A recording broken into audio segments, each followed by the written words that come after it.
Okay, I'm just going to do a demonstration on how a drink and wet system works on our babies. Um, First of all, when I want to just say when you put a drink and wet system for the first time in a baby and you get her home, there's no water in her tube. So it will take a little bit of time for that water and the bubbles to work its way through before she starts peeing. Um, so if you have any doubts at all that her drinking wet system is working, don't get frustrated. What you do is you pick her up, you go put her in the sink, you put the faucet in her mouth, pour it down, and you'll see it come right out. So if you have it, drinking wet systems do not fail. The only time that they would fail is if you try to feed them baby food and it gets clogged. But just know that when you first start using a drinking wet system, it's gonna take it's a learning curve to get the water to start flowing through the baby, and then it starts working. Just like any baby, you feed it, you get the water going, you can pick them up and you burp them, whatever, then the water starts going through. But for new tubes, just know that it is a bit of a learning curve. They're not real babies, they don't suck. You kind of have to get them to do it for you. But like I said, if you have any questions, whether it's a baby you buy from us or it's a baby you buy from somebody else, the way to check the tube is to just, if you're concerned about it, just take them to the water, put their little mouth under the faucet. It'll rush in their mouth, and you'll see it immediately start flowing out. Now, if it doesn't, then um, maybe the person that bought it from, if it was a used dog, maybe used formula or used something else. So, anyways, what we're gonna do is you gently open up her mouth and you put the bottle in. Basically, what you need to do, you don't really need to squeeze it. You just move the bottle in and out like this, and it looks like it's sucking, the baby's sucking, and as you can see, she's already peeing.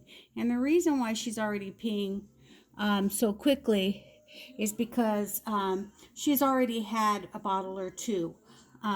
So the air bubbles have worked themselves through, and but if for some reason you feed the baby and a whole bunch of water comes flying out of her mouth, it could be that your bottle nipple has a too fast of a flow, and it's not giving it enough time to drip down into the tube. It's just flushing out. So don't worry about that. It also depends on your baby's mouth.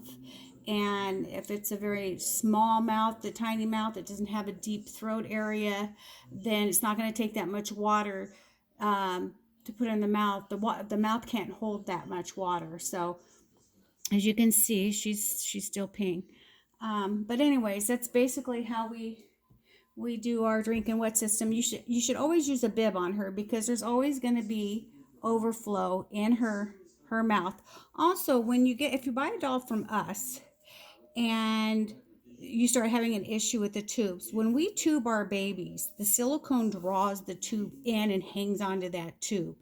If we were to cut the tube immediately, the silicone, when it relaxes from being pulled, it will actually bring the tube into the body, and we don't want that. So what we like to do is we like to cut the the tubes in their mouth, and we leave it a little bit long, because within a week or two, what happens is the body will relax, the tube will start to recede, and if I've cut it too short, then we're going to have an issue. And you're going to have to send the baby back. I'm going to have to retube it. That's never happened, but if for some reason the body does relax, or just relaxes and the tube is still long, and you're having problems feeding, it could be just the tube needs to be cut a little shorter because it's taking too much water to get to the height of the top of the tube. But anyways, they're really easy to do. Just be patient. The first time can be frustrating. But tubes usually don't fail. It's a tube that just runs from the back of their mouth and out. It's foolproof. It's, unless, like I said, you feed formula and you don't rinse out the system, which I don't recommend formula. I recommend just water. But if you do go use formula and you want to, that's up to you. But always know, after you're done feeding your baby, to run hot water through that tube really well. Otherwise, your baby will start smelling sour. if you're not cleaning it correctly. But anyways, that's it. This is baby Sophia. She's 15 inches, drinking wet. She has a tongue with rooted hair, and you can see our babies on Etsy at Babies by Lori. We also have a website. Anyways, I hope that helped you. Thanks.